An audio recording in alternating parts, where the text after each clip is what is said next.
The surgeon had already called the president's son dead. The monitor was flat, the room was silent, and every armed agent in that military hospital was waiting for one nurse to step away from the body. But Captain Grace Holloway saw something no one else wanted to see. Outside, snow slammed against the armored windows of Iron Mesa Medical Center. Inside, a 12-year-old boy lay motionless under white trauma lights, while the most powerful medical team in Colorado stood frozen by protocol rank and fear. This story is not just about saving a life. It is about the one detail that can change everything: the courage to speak when authority is wrong, and the cost of trusting your instincts under pressure. Watch until the end, because what she finds inside that trauma bay is bigger than medicine.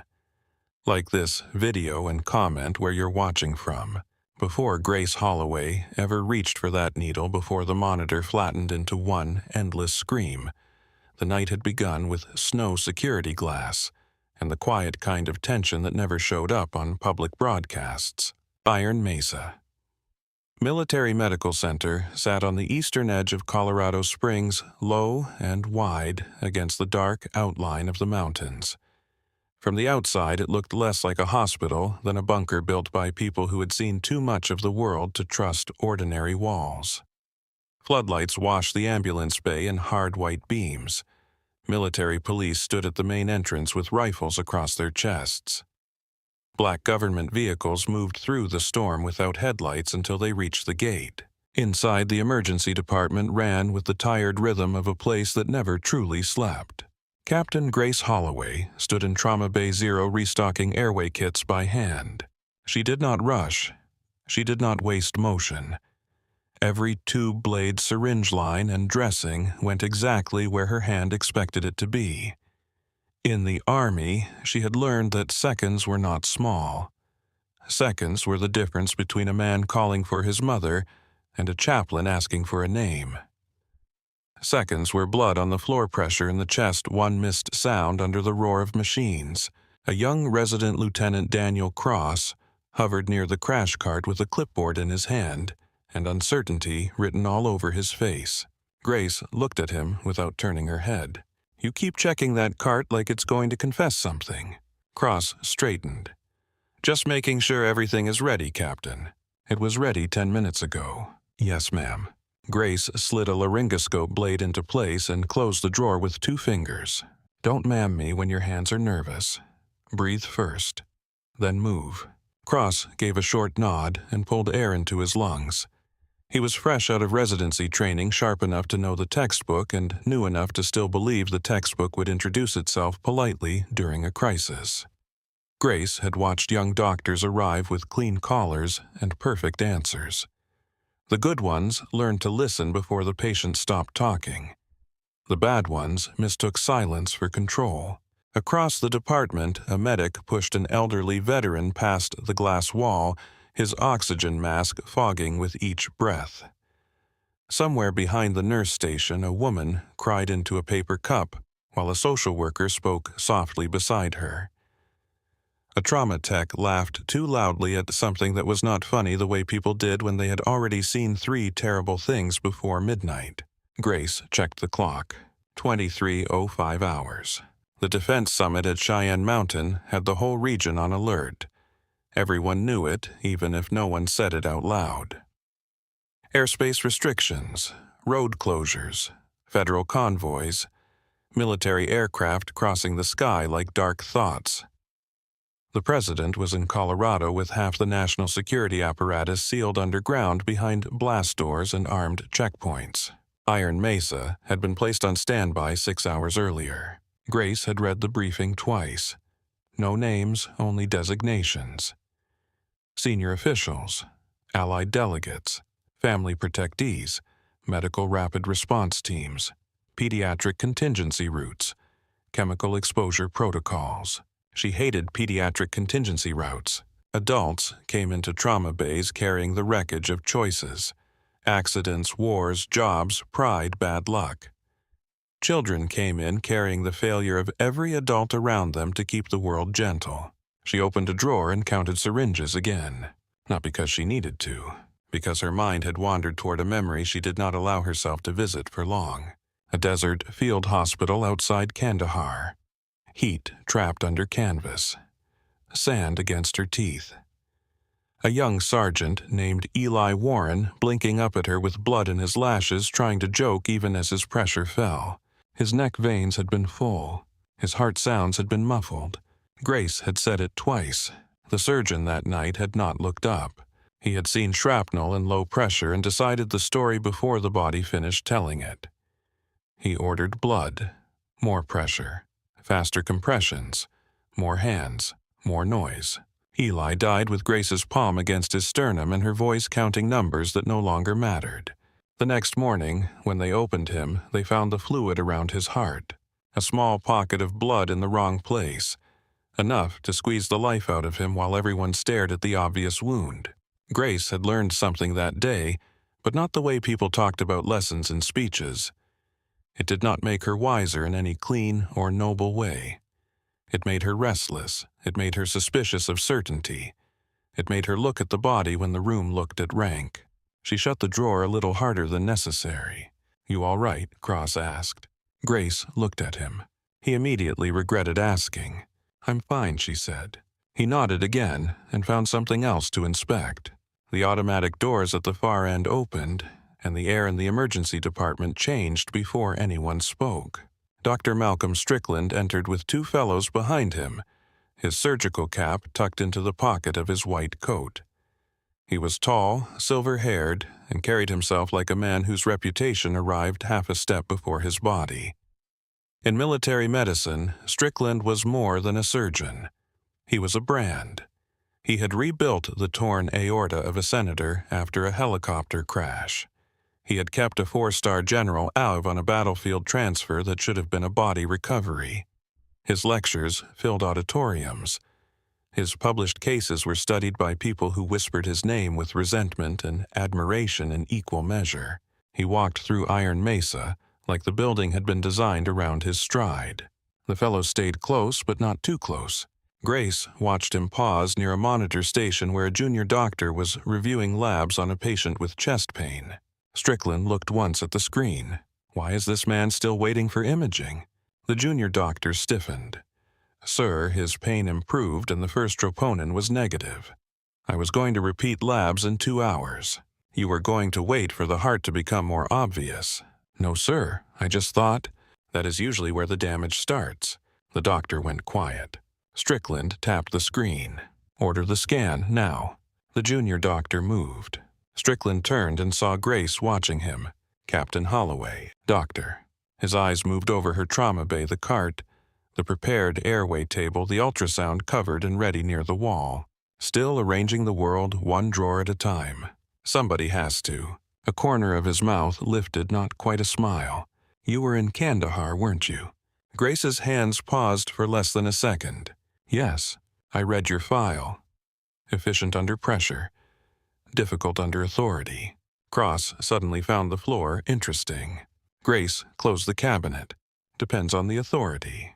The fellows behind Strickland exchanged a quick glance. Strickland noticed, and that small, almost smile vanished. Authority is not a negotiation in a trauma bay. Grace met his eyes. Neither is oxygen. For a moment, the only sound was the soft pulse of monitors and the wheels of a supply cart passing in the hall. Then Strickland looked away first, not because he had yielded, but because he had decided the exchange was beneath the hour. "Keep Trauma Zero open," he said. "Command wants us ready." "We are ready. Everyone says that before the doors open." He walked on. Cross exhaled quietly. Grace looked at him. "Never hold your breath around surgeons. They can smell it." Despite himself, Cross smiled. 30 miles away, under Cheyenne Mountain, Ethan Calder sat in a secure family room with a blanket around his shoulders and a tablet balanced on his knees. He was 12, though adults often spoke around him as if he were either 6 or 40. Being the president's son had taught him how to be polite in rooms where people were afraid of saying the wrong thing. It had also taught him that no place was ever truly private. Doors had agents. Hallways had radios. Windows had armored glass. Even kindness came with a badge clipped to it. The room had no windows, only a live feed of the mountain road outside. Snow blew sideways under floodlights. Black vehicles crawled past concrete barriers. Men with rifles stood beneath overhangs, steam rising from their collars. Ethan watched the screen for a while, then glanced toward the closed door where his mother had disappeared an hour earlier. President Caroline Calder was somewhere deeper in the complex meeting with generals, cabinet secretaries, and foreign leaders whose names Ethan had been taught to pronounce correctly. She had kissed his forehead before stepping away. "I'll be right back," she had said. They both knew that was not true. Not because she was lying, because presidents did not own their minutes. Special Agent Ryan Maddox sat near the door, one hand near his radio, the other resting on a paper plate with half a sandwich he had not touched. Maddox had been on Ethan's detail for almost a year. He was built like a linebacker and spoke like he counted every word before spending it. "You should eat," Maddox said, without looking away from the corridor camera. Ethan picked up a carrot stick and waved it slightly. "I'm eating." "That is not eating. That's negotiating with a vegetable." Ethan took one reluctant bite. Maddox nodded with solemn approval. "Bravery." Ethan smiled, then coughed. It was a small cough at first, dry, annoying. Maddox turned his head. "You okay?" "Yeah, just the air down here." Chest tight. "A little." Maddox's expression changed with controlled speed. Not panic. Never panic. But attention sharpened in him like a blade coming out of a sheath. He reached toward the table where Ethan's Navy medical pouch sat beside a bottle of water. Before he touched it, the door opened. Dr. Aaron Pike stepped in wearing a White House medical badge and a pleasant face that seemed designed to calm rooms. He was younger than most people expected a presidential physician to be, with neatly parted brown hair, clean hands, and the soft voice of a man who always sounded as if he had good news. "How's our favorite summit guest?" Pike asked. Ethan shrugged, bored. "That means stable." Pike smiled and looked at Maddox. "Any trouble?" "Some tightness. Mild cough." Pike crossed the room and knelt in front of Ethan. He placed 2 fingers against the boy's wrist, then listened to his chest with a compact stethoscope pulled from his coat pocket. "Deep breath for me." Ethan inhaled. Again the cough. Pike's eyes flicked briefly to the medical pouch. "Altitude and recycled air," he said. "Not a great combination. Use the inhaler before it turns into a problem." Ethan reached for the pouch. Maddox watched with the steady caution of a man trained to suspect everything, but Pike was inside the circle. He had clearance. He had passed background checks that went back to college taxes, foreign travel, old roommates, dead relatives. He had treated Ethan before. He had stood beside the president on Air Force One. His face was part of the safe machinery surrounding the family. Ethan took out the inhaler. It was the same color, same label, same small strip of tape on the side. Or close enough for a tired boy in a locked room. Pike watched him shake it. 2 puffs, Pike said. Ethan placed it to his mouth and pressed down. Once, twice. He breathed in. For a moment, nothing changed.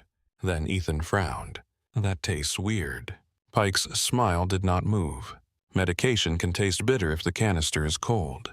Maddox leaned forward. "Bitter how?" Ethan rubbed his chest. "Like leaves. Burned leaves." Pike stood. "I'll make a note. Keep him hydrated. If it worsens, call me immediately." He turned toward the door. Maddox watched him leave, then looked back at Ethan. The boy's face had gone pale. "Ethan, I feel dizzy." Maddox was already on his feet. Ethan tried to answer, but his fingers tightened around the blanket. His breathing hitched.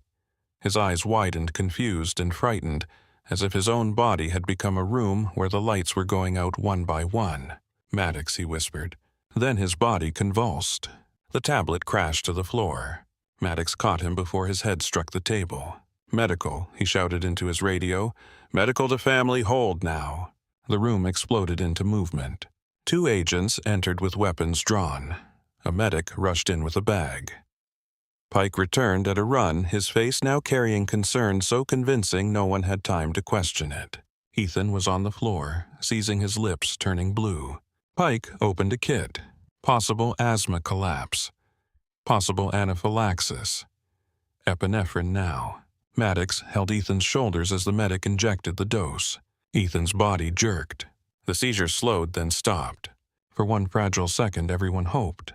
Then the pulse under Maddox's fingers weakened. His heart rate is dropping, the medic said. Pike looked down and something cold moved behind his eyes. Only for an instant. Then he covered it with urgency. We need transport.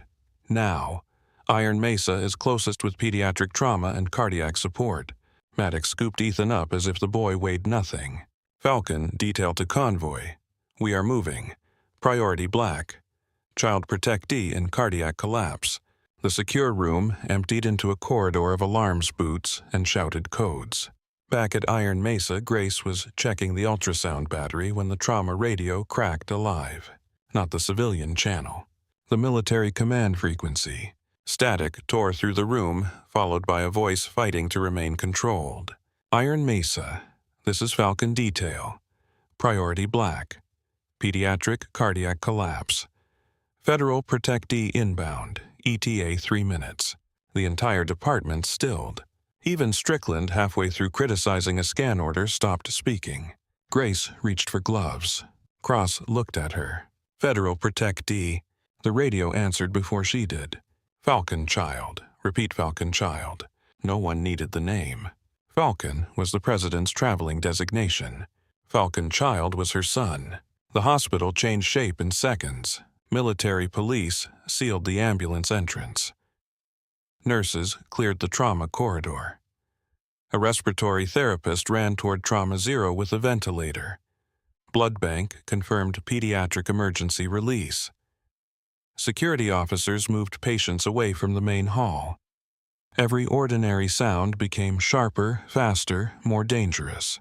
Strickland entered Trauma Zero and took his place at the head of the bed before the patient had even arrived. Captain Holloway Airway and Access. Lieutenant Cross, you document and assist compressions if needed. I want pediatric pads, atropine, epinephrine, calcium bicarbonate, and ultrasound ready. Grace pulled supplies without answering. He looked at her. Captain, I heard you. Good. Tonight is not the night for improvisation. Grace placed a long catheter on the tray. Tonight is not the night to miss something because it arrived wearing a famous name. Strickland's gaze sharpened, but the sirens cut through the walls before he could reply. They came hard and fast, rising over the snow, over the floodlights, over the armed men at the doors. Grace felt the old desert memory press against the back of her ribs. She pushed it down. The ambulance bay doors opened. Cold air swept into the corridor. A stretcher appeared between black coats' rifles and flashing red light. Agent Maddox ran beside it, one hand on the rail, his suit soaked with melted snow, his face stripped of everything except fear. On the stretcher, Ethan Calder looked impossibly small beneath the straps and wires. His lips were blue. His skin was gray. His chest barely moved. And before the stretcher even crossed the threshold, Grace saw the veins rising in his neck. Those veins were the first thing Grace saw, and once she saw them, she could not unsee them. The stretcher shot through the ambulance entrance with Secret Service agents moving in a tight black wall around it. Snow blew in behind them, melting instantly across the polished floor. A medic straddled the side rail, squeezing a bag valve mask over Ethan Calder's face, while another fought to keep the lines from tangling around the wheels. Move, move, move. Agent Maddox barked, one hand locked on the stretcher, his eyes sweeping every doorway. Dr. Strickland stood at the entrance to Trauma Zero like the room had been waiting for him. On my count, he said, 3, 2, 1. They lifted Ethan onto the trauma bed. The boy's body felt too light. That was the thought that passed through Grace's mind before she pushed it away. His soaked jacket had been cut open. His shirt clung to his narrow chest. His lips were blue around the edges and his eyelashes trembled from the force of the ventilation. Grace placed the cardiac leads with clean, practiced pressure. Right upper chest, left upper chest, lower rib line. The monitor flickered, caught the rhythm, then began to spit out numbers that made the room tighten. Heart rate 38, Grace said. Blood pressure 60/40. Oxygen saturation 82 and dropping. Cross swallowed hard at the foot of the bed. Strickland leaned in with his stethoscope. What happened? Maddox spoke quickly, every word clipped by fear. He complained of chest tightness during the summit. Used his rescue inhaler, said it tasted bitter. Within 2 minutes he became dizzy, then seized. White House physician treated possible asthma collapse or anaphylaxis with epinephrine. No improvement. Pulse got weaker during transport. Strickland's eyes moved to Ethan's face. Known history. Mild ventricular septal defect. Cleared years ago. No restrictions except routine follow-up. That was enough for Strickland.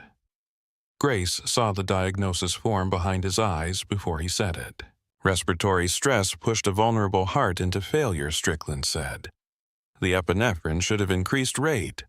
It did not. That tells us the conduction system is collapsing. Grace cut away the rest of Ethan's shirt. Under the trauma lights, the boy's skin showed faint marbling across the chest and abdomen. Not hives.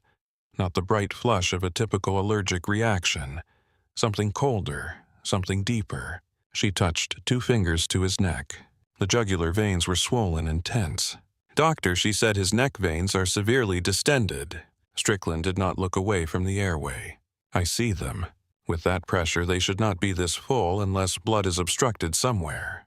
We have cardiac failure in a child with a structural defect, Strickland said. That is the obstruction. Grace looked at the monitor again. The rhythm was slow, uneven, ugly.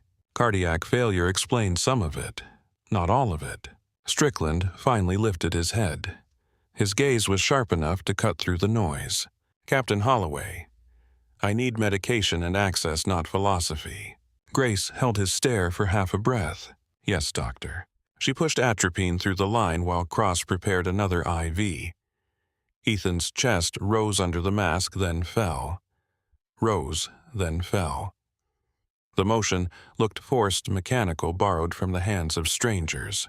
Agent Maddox stood near the glass wall, close enough to hear everything, far enough not to be pushed out by the staff. His jaw was clenched so tightly, a muscle jumped near his ear. Grace noticed his right hand. It was shaking, not much, just enough. Agent Grace said without taking her eyes off Ethan. I need the exact time he used the inhaler. Maddox blinked as if dragged back from somewhere else. About 11:12. Any food after that. Number. Drink. Water. Sealed bottle. Anyone else in the room? Maddox hesitated. My team. Dr. Pike. 2 aides outside the door. Strickland cut in. This is not an interview. His heart is dying. Grace kept working. I'm trying to learn why. You have why, Strickland said. You just dislike it. Cross glanced between them, then dropped his eyes as the monitor alarm changed pitch. Rate is falling, he said. 32. Prepare to intubate, Strickland ordered. Grace sedative. He may not tolerate sedation with pressure this low. He will not tolerate suffocation either. Grace drew the medication. Her hands remained steady. She had learned long ago that hands could be calm, even when the mind was moving like gunfire. Strickland inserted the blade, opened Ethan's airway, and guided the tube down with frightening precision. Whatever else he was skilled. There was no wasted movement, no hesitation, no fumbling. The tube passed, the cuff inflated, the ventilator connected. Breath sound, Strickland asked. Grace listened, present bilaterally. Good. She kept the stethoscope at Ethan's chest a moment longer. There it was. Faint, distant, smothered. The heart did not sound weak. It sounded far away. Grace's throat tightened. In her mind, canvas snapped in desert wind. A young soldier stared at the roof of a tent. A doctor shouted for more blood. Grace heard herself, years younger, saying the same thing no one wanted to hear. Muffled heart sounds. She pulled the stethoscope away. Bedside ultrasound, she said. Strickland was adjusting the ventilator. Not now. Now is when it matters. He turned slowly. Explain yourself. Low blood pressure. Distended neck veins. Muffled heart sounds. Cross stopped moving. Even he knew the pattern. Strickland's expression did not change, but the room seemed to lean toward Grace. "You are suggesting tamponade," he said. "I'm saying we need to rule it out. There is no trauma, not visible." He collapsed in a secure room, not on a battlefield. Grace kept her voice low. He also used medication seconds before his symptoms turned catastrophic. Strickland's eyes narrowed. "That is a separate question. The immediate cause is cardiac collapse. Tamponade is cardiac collapse. Captain." His tone carried warning now. Grace felt the old reflex in the room. Rank settling over thought. Authority pressing down until no one wanted to be the person who made the air harder to breathe. But Ethan's neck veins were still bulging. His body was still talking. "Give me 20 seconds with ultrasound," she said. "We do not have 20 seconds. Then we do not have time to be wrong." The words landed badly. Strickland stepped closer. "I know this boy's medical profile. I was consulted on the Federal Pediatric Risk Panel after his mother took office. Mild ventricular septal defect. Rare complication, yes, but possible under physiologic stress. He seized, he decompensated, and now his heart is failing." Grace looked at Ethan. His fingers were curled against the sheet. What if the history is being used against him? Strickland stared at her. "That is speculation. It is pattern recognition. It is distraction." The monitor screamed. Cross spun toward the screen. Ventricular fibrillation. The rhythm shattered into a violent mess of jagged lines. Strickland moved instantly. Pads, charged to 150. Grace placed the pads. Cross hit the charge button. The machine whined. Strickland raised his hands. Clear. The shock struck Ethan's body. His chest snapped upward and fell back against the bed. Everyone looked at the monitor. The rhythm remained chaotic. "Again," Strickland said, 175. Grace's eyes went from the monitor to the neck veins. Still swollen. Still wrong. The second shock hit. No organized rhythm. "Epinephrine," Strickland said. Grace pushed it. Agent Maddox took one step closer. "Is it working?" No one answered. That answer was enough. Strickland's face shone with sweat beneath the harsh lights. He was still controlled, still commanding, but the first crack had appeared. Not fear of failure. Not exactly. Fear of failing in front of the nation, in front of history, in front of the one patient no one was allowed to lose. "Charge again," he said. Grace placed her hand against Ethan's sternum while the machine powered up. The chest felt rigid beneath the thin skin and bone. Not from muscle, not from the ventilator. Pressure, fullness, a trapped space. "Doctor, his chest feels tight under compression. We are not compressing yet. I know what I'm feeling." Clear. The third shock slammed through Ethan. For half a second the monitor went blank. Then the line flattened. A single continuous tone filled trauma zero. Cross whispered asystole. Strickland's voice cut through it. "Start compressions." Cross climbed onto the stool and locked his hands over Ethan's chest. He began to press. Fast, hard, too hard at first. Grace moved beside him. "Depth, not anger," she said. "Let the chest come back." Cross nodded, breath shaking. 1, 2, 3, 4, he counted. The sound of compressions filled the room. Flesh-bone bed frame, plastic rails. The ventilator hissed between each cycle. The flatline tone threaded through it all like a drill. Grace rotated in when Cross's arms began to tremble. Her palms settled over Ethan's sternum. She pressed. The chest gave way beneath her hands, but not like it should. The resistance was not only bone and muscle. It was pressure from inside the wrong place. She had felt it once before in a desert hospital while a young soldier slipped away under a diagnosis too simple to be true. 1, 2, 3, 4. Her eyes rose to Ethan's neck. The veins stood higher. During compressions, they should have shifted. Changed. Fallen something. They did not. "Pulse check," Strickland said. Grace stopped. Cross placed fingers at the carotid. Strickland looked at the monitor. Flat. "No pulse," Cross said. "Resume." Grace started again. Agent Maddox turned away for 1 second, then forced himself back. He had likely seen shootings, threats, bodies, motorcades under attack. But this was different. This was a child he had joked with over carrot sticks less than an hour earlier. The radio at his shoulder crackled. Falcon Command requesting status. Maddox did not answer. He looked at Strickland. Strickland heard the question without being asked. "We are attempting resuscitation." Maddox touched his earpiece. "Falcon Command Medical is still working." "Still working." Grace pressed harder. Those words could mean life. They could mean a lie given gently to buy time. Another round of medication went in. Another rhythm check. Nothing. The line stayed flat. The tone did not break. Cross wiped his forehead with his sleeve and left a streak of blood he did not notice. Strickland checked Ethan's pupils. Grace watched his face. The doctor did not like what he saw. He placed 2 fingers against Ethan's neck, held them there, then moved them slightly as if the pulse might be hiding. Nothing. "Resume compressions," he said, but his voice had changed. Grace resumed. Her shoulders burned. Her wrists ached. The boy beneath her hands was not only the president's son anymore. He was every child on every table. Every young body surrounded by adults with training and titles and not enough humility. She counted. She listened. She watched. Strickland looked at the clock. "Hold compressions." Grace stopped. The room dropped into a silence so complete the flatline sounded louder. Strickland stood at the head of the bed. His gloves were streaked with blood and gel. His chest rose and fell slowly.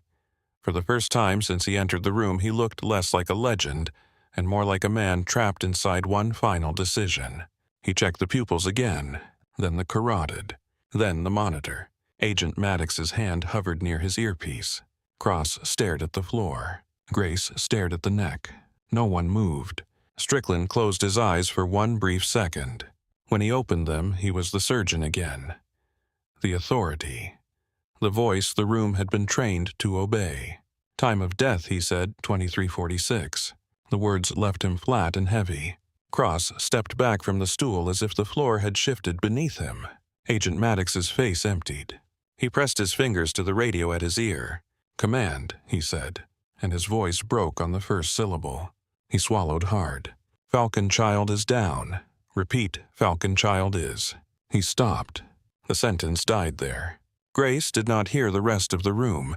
She heard only the monitor and the memory of canvas snapping in hot wind. She saw Eli Warren's eyes. She saw the autopsy report. She saw the small space around a heart filled with blood that should have been removed while the boy was still warm. Ethan's body lay still beneath the lights, but his neck veins were still full. Grace whispered no. Strickland turned toward her. "What did you say?" Grace lifted her head. "Number." The room went still again, but this silence was different. Sharper. Dangerous. Strickland removed one glove slowly. Captain Holloway stepped away from the table. Grace reached for her stethoscope. "His body is still giving us a sign. He has no pulse. Because his heart cannot fill. He is deceased. Because we are treating the wrong death." Strickland's face hardened. "That is grief-talking. I do not know him well enough to grieve him." "Then it is ego." Grace almost laughed, but there was no humor in it. "My ego did not call time of death after ignoring 3 signs." Cross looked up fast. Agent Maddox stared at Grace as if she had just pulled a pin from a grenade. Strickland stepped closer, his voice low now. "You are out of line." Grace pressed the stethoscope to Ethan's chest. The metal was cold. The boy's skin was colder. She listened. The ventilator had been disconnected. The room held still around her. Beneath the electronic whine, beneath the blood in her own ears, she found it. Not a heartbeat. A muffled compression of sound. A trapped motion. A heart with no room to become a pulse. Grace looked at Cross. "Bring ultrasound." Strickland snapped, "Do not move." Cross froze. Grace did not look away from Ethan. "Daniel, bring it." Cross stood trapped between the 2 voices. Strickland's voice rose. "Lieutenant Cross, that is a direct order." Cross stayed where he was pale and sweating. Grace could not blame him. Chain of command was not a theory in this building. It was the skeleton holding the whole place upright. So she moved herself. She pulled the ultrasound machine from the wall and shoved it toward the bed. The wheels rattled over the floor. Strickland grabbed the side of it. "That is enough." Grace leaned close to him. "Doctor, I am asking for one image, and I am telling you the patient is dead. Then one image cannot hurt him. It can hurt this room. It can hurt protocol. It can hurt the family when false hope becomes cruelty." Grace's eyes flashed. False certainty already did. Maddox stepped forward. "Captain." She turned toward him. His face was torn between duty and desperation. "I need to understand what you think you see." Grace pointed to Ethan's neck. "Those veins mean blood is backing up. His pressure is too low for them to be that distended from ordinary failure. His heart sounds are muffled. His chest feels tight. The shocks failed because electricity cannot fix a heart being squeezed from the outside." Strickland said there is no injury. "Tamponade does not need a bullet hole if something filled the sac from within." "With what?" Grace looked at the cloudy smear on the cut shirt near Ethan's collar, then at the inhaler in the evidence bag that had not yet been sealed. "I do not know yet." Strickland threw up one hand. "You do not know. I know enough to keep looking." Maddox took one step toward Ethan. His eyes were wet now, but his voice came out hard. "How long?" Grace answered immediately. "If I'm right, maybe minutes, maybe less. And if you're wrong," she looked at the boy, "then nothing I do can make him more dead than we have already decided he is." Strickland's control snapped. "Security, remove her." The agents at the door entered. Grace's hand moved toward the emergency procedure tray. Not fast, not dramatic, with the terrible calm of someone crossing a line she knew she could never uncross. Strickland saw it. Captain Holloway. She tore open the sterile packaging. The sound cracked through the trauma bay. Agent Maddox reached for her arm. "Grace." It was the first time he had used her name. She looked at him. "If you take me out of this room, you are choosing his death over my disobedience." Maddox stopped. Strickland's voice dropped into something almost furious enough to be quiet. "You are not authorized to perform a pericardiocentesis." Grace selected the long spinal needle and attached the syringe. "No," she said, "I'm not." The flatline kept screaming. The agent stood frozen. Cross stared at the needle in her hand. Strickland moved around the bed toward her. Grace placed 2 fingers at the bottom of Ethan's sternum, feeling for the landmark beneath cold skin. Her own pulse was loud in her ears now. Eli Warren's face vanished. Only Ethan remained. Small, still, not finished. Grace angled the needle toward the left shoulder, her hand steady against the impossible weight of the room. "Do not touch him," Strickland said. Grace looked at the boy's swollen neck one last time. Then she whispered, "Hold on," and she lowered the needle toward his chest.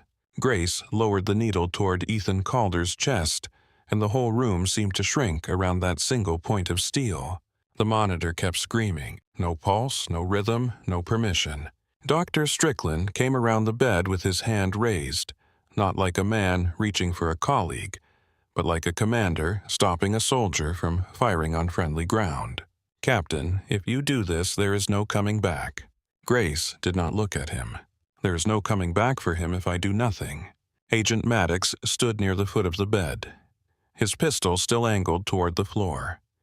His eyes moved from the needle to Ethan's face, then to the still blue shape of the boy's lips. He had spent years training to put himself between danger and the president's family. Bullets, blades, bombs, vehicles, crowds, rooftops. He understood those threats. He understood what it meant to move toward violence. He did not know how to protect a child from a wrong diagnosis. Strickland's voice sharpened. "Get her away from him." One of the agents stepped forward. Grace pressed 2 fingers to the lower edge of Ethan's sternum, steadying her hand through the fabric of the sterile drape. Her breath slowed. The room blurred at the edges. There was only the boy, the pressure inside his chest, and the terrible math of time. Captain Holloway Maddox said. His voice was no longer an order. It was a plea. Grace finally looked at him. "He is not a symbol in this room," she said. "He is not a protectee. Not a headline, not a national crisis. He is a 12-year-old boy whose heart is being squeezed so hard it cannot beat. I can give it space. Maddox stared at her. How sure are you? Grace looked back at Ethan. Sure enough to live with what happens to me. That answer did not comfort him, but it moved him. He raised one hand, stopping the other agent. Strickland saw it and turned on him. Agent, you do not understand what you are allowing. Maddox's jaw tightened. I understand that he is already declared dead. He is dead. Grace's eyes flashed. Then stop fighting me like I can still kill him. The words struck the room silent. Cross stood frozen beside the crash cart, one gloved hand gripping the edge so tightly his knuckles pushed white against the latex. The respiratory therapist had stopped beside the ventilator. Two nurses stood by the medication drawer with syringes in their hands, afraid to move, afraid not to. The hospital beyond the glass kept running, but inside Trauma Zero time had narrowed into one impossible choice. Grace leaned in. The needle entered. No one breathed. Strickland made a sound low in his throat and lunged across the bed. His fingers caught Grace's sleeve, but not her wrist. The needle was already in. She held the hub steady, eyes locked on the syringe. Do not pull her now, Cross said suddenly. Everyone turned toward him. The young resident looked terrified by his own voice, but he did not take it back. If you move her with the needle in, you can tear something. Strickland froze. For the first time that night, his own authority trapped him. Grace drew back the plunger. Nothing came. Just empty pressure. A pale hollow opened in her face so quick most people would have missed it. Strickland did not miss it. Maddox did not miss it either. The syringe stayed clear. Cross whispered Captain. Grace adjusted her grip. Her mind tried to flood itself with every consequence at once. Court-martial. Prison. Medical board. A president's dead son. A mother behind a secure door being told there had been a disturbance after death. Headlines, hearings. Her own name spoken by people who had not been in the room. Then she saw Eli Warren again. Not the death. Not the autopsy. The moment before. His eyes watching hers, trusting that someone understood what his body was trying to say. Grace changed the angle by a fraction. The plunger moved. Dark fluid rushed into the syringe. It came fast, thick, and red, clouded by pale streaks that twisted under the trauma lights. Grace's breath broke. I'm in. Cross moved closer. Strickland stared at the syringe as if it had spoken his sentence aloud. Grace pulled harder. The first syringe filled. Switch, she said. No one moved. Grace raised her voice. Lieutenant Cross switched the syringe. Cross snapped out of it. He reached in, careful not to disturb the needle, detached the full syringe, and locked an empty one into place. Grace pulled again. More fluid came. The pressure was real. The sac around Ethan's heart had been tight with it. Every milliliter leaving his chest was space returned to a heart that had been trying to beat inside a closing fist. Maddox whispered Jesus. Grace did not stop. How much? Strickland asked. His voice had changed. It was quieter now, almost unwilling. 80, Total Cross said, checking the markings with shaking eyes. Maybe more. Grace watched Ethan's face. There was no miracle yet, no gasp, no sudden color. The monitor still screamed its single note. But the chest beneath her hand felt different, less trapped. Compressions, Grace said. Cross turned to Strickland out of reflex. Grace cut through him. Daniel now. Cross climbed onto the stool and placed his hands over Ethan's sternum. He began to press. This time the chest moved with a different resistance, still fragile, still wrong but no longer sealed against him like stone. 1, 2, 3, 4, Cross counted. Grace kept the needle steady for another breath, then withdrew and covered the site with gauze. Strickland moved to the monitor. The line remained flat. Grace looked at him. Charge the defibrillator. Strickland stared at the screen. An asystole shock is not indicated. His heart was compressed when it died. Now it has room.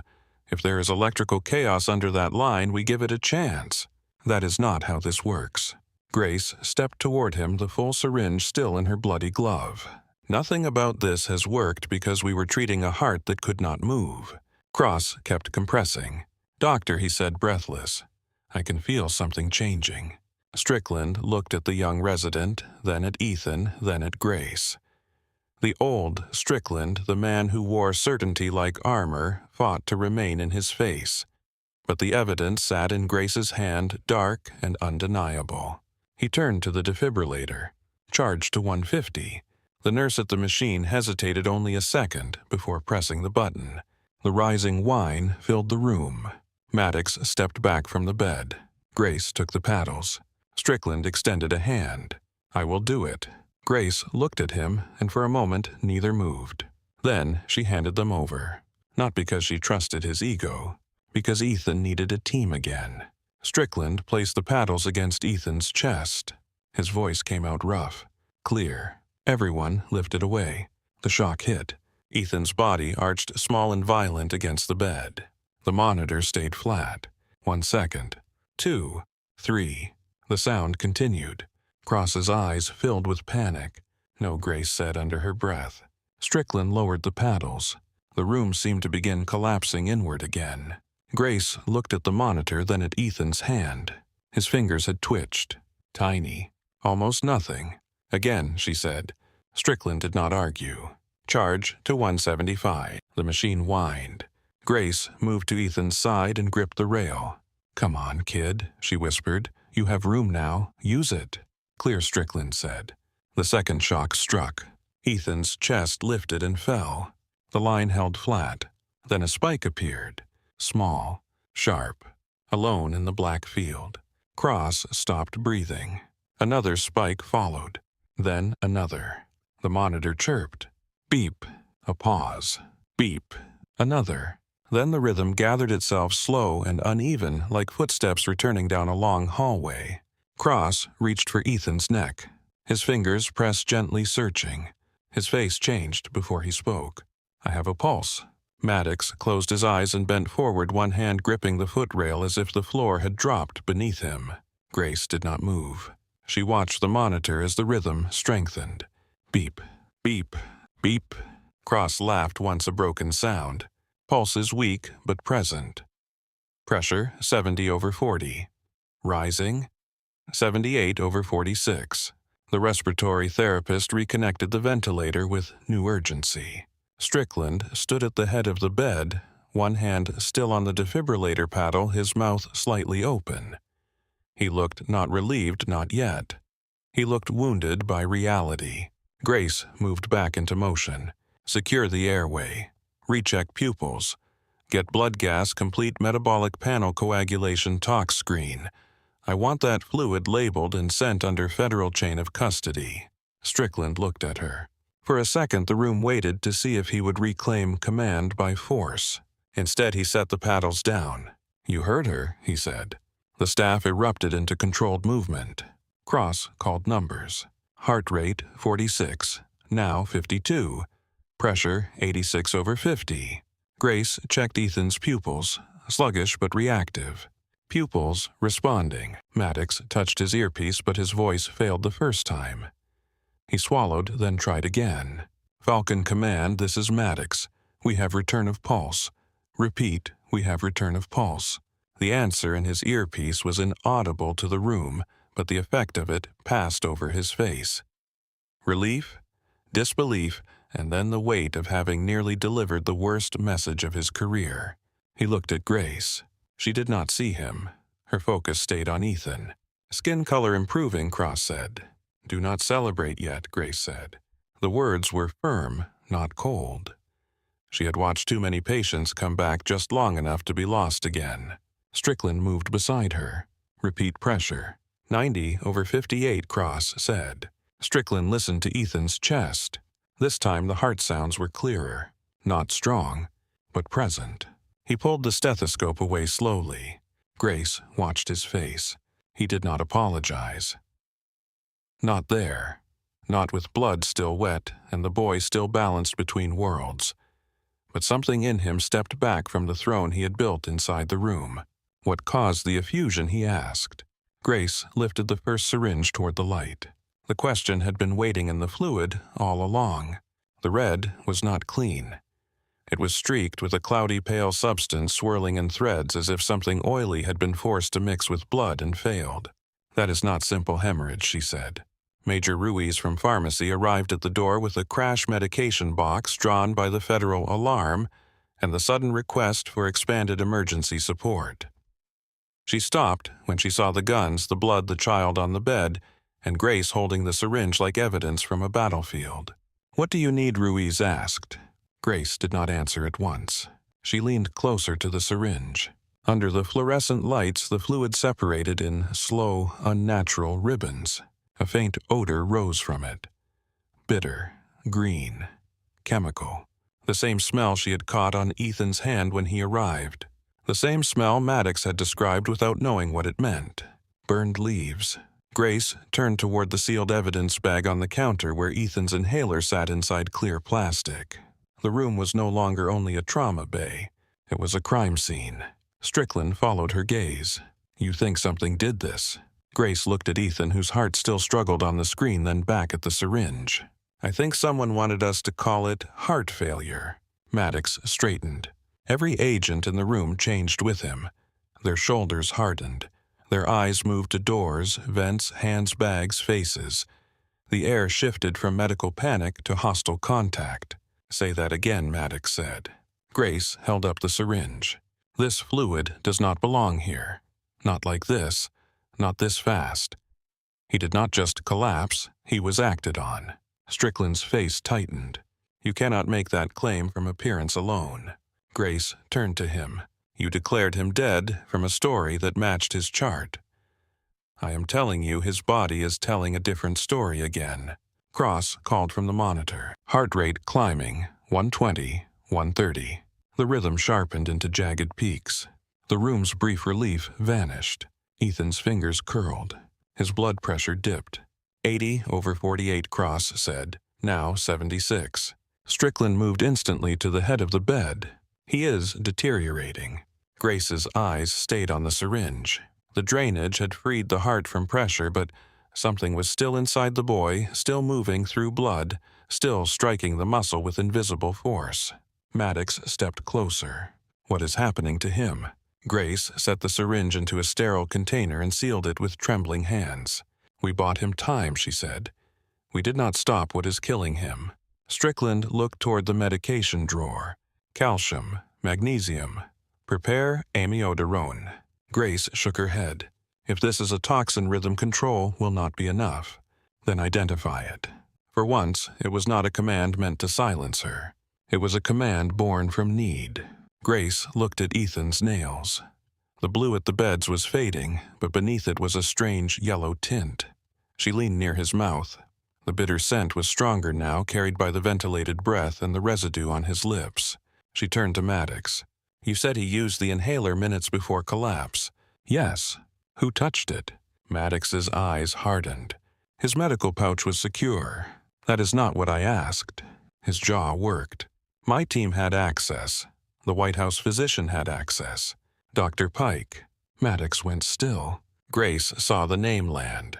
Before he could answer, the monitor screamed again. Cross shouted, "Runs a VTAC." Strickland snapped medication now. Grace moved to the secure computer terminal at the wall. Strickland turned. "Where are you going?" Grace logged in with blood on her fingers. "To find the weapon." Maddox raised his wrist to his mouth. "Command, lock down Iron Mesa. Full internal containment. No one leaves the facility. Repeat, no one leaves." Outside the glass, the order moved like a current through the armed men in the hall. Doors sealed. Radios crackled. Boots ran across tile. Inside Trauma Zero. Ethan Calder's heart fought the second enemy no one had seen. Grace typed with one hand and kept her eyes cutting back to the monitor. Bitter odor. Pericardial effusion. Bradycardia followed by malignant arrhythmia. Aerosol exposure. Yellow nail beds. Synthetic glycoside. The search results began to fill the screen as Ethan Calder's pulse climbed toward another collapse. Grace did not sit. She stood over the terminal with one bloody hand on the keyboard and the other pressed against the edge of the desk as if she could hold herself upright by force. Behind her, Trauma Zero had become 2 rooms inside one body. At the bed, Dr. Strickland and Lieutenant Cross fought to keep Ethan's heart from breaking apart. At the wall, Grace searched for the thing trying to kill him. The monitor screamed in uneven bursts. 140, 150. Then a sharp run of ventricular tachycardia ripped across the screen. "Pressure is dropping," Cross called. 70/40. Strickland's voice cut through the alarms. "Amiodarone is in. Magnesium ready." Grace's eyes moved over lines of toxicology data. Rapid bradycardia. Seizure activity. Malignant arrhythmia. Pericardial effusion. Bitter plant odor. Aerosol or mucosal exposure. The screen refreshed. One result rose above the others. MX-17. Belladron. Grace clicked it. A classified Department of Defense toxicology entry opened, stamped with warnings that would have mattered on any other night. She scrolled past them. Synthetic cardiac glycoside analog. Derived from modified plant toxins. Designed to mimic severe digoxin toxicity and congenital cardiac collapse. Rapid absorption through mucous membranes. High affinity binding to sodium-potassium. ATPase pumps in cardiac tissue. Secondary inflammatory pericardial response reported in animal exposure. Detection window limited. No approved antidote. Possible partial response to digoxin immune. Fab in early exposure. Grace stopped breathing for half a second. Then she read the final line again. Possible partial response to digoxin immune Fab in early exposure.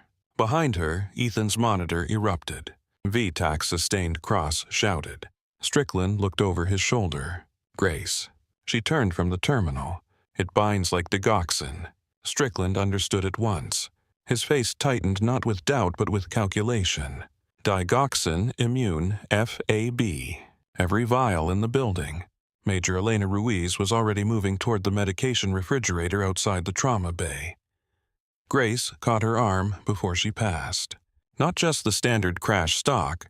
I need toxicology reserve, pharmacy, vault, pediatric reserve, anything sealed for cardiac glycoside exposure." Ruiz stared at her. "What are we treating?" Grace handed her a blood-smeared printout from the terminal.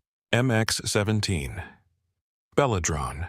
The pharmacist's expression changed as she read the first lines. Her mouth went dry. "That is not supposed to be outside a military lab. It is inside him." Ruiz looked through the glass at Ethan, then back at Grace. "How much does he weigh?" 38 kilos estimated. "We do not have a protocol for this." Grace's voice was low. "Then build one fast." Ruiz ran.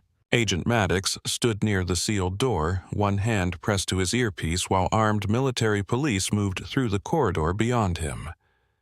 The hospital was closing around them piece by piece. Elevators locked. Stairwell doors secured. Ambulances diverted. Visitors moved into guarded waiting areas. Staff badges scanned at every junction.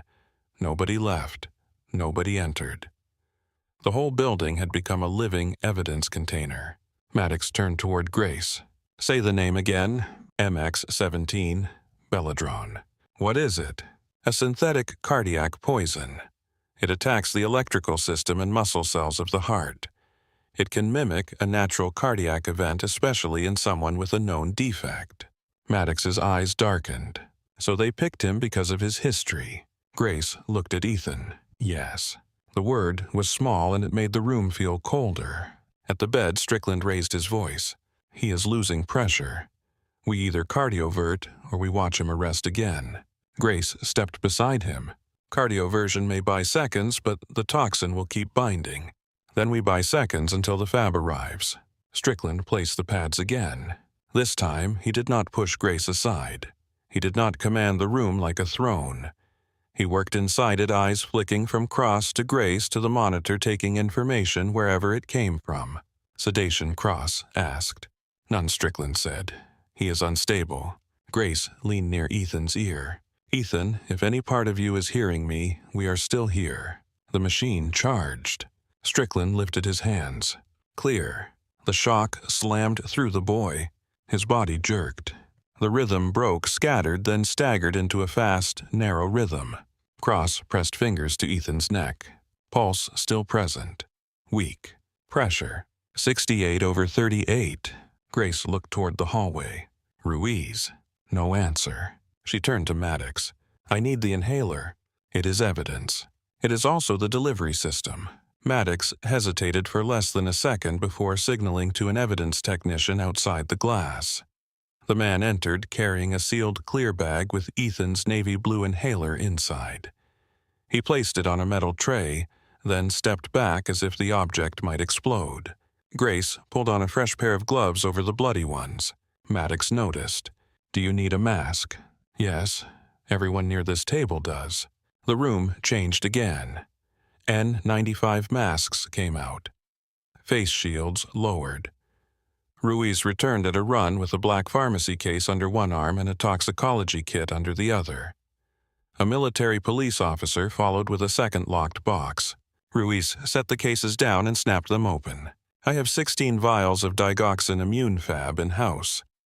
Another 12 in regional cache, but they are at Peterson and transport is impossible in under 20 minutes with the lockdown. Grace was already calculating. Start with 10. Ruiz shook her head. For standard digoxin toxicity, yes. For an unknown synthetic analog, binding affinity could be different. If it has stronger receptor binding, 10 may not touch it.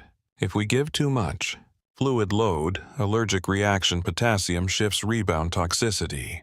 Also, we do not know what solvent carried it. Strickland did not look away from the monitor. We are past elegant dosing. Prepare 12. Ruiz met Grace's eyes. Grace nodded. 12. Ruiz began reconstituting the vials with quick, precise movements. Her hands were steady, but her breathing was not.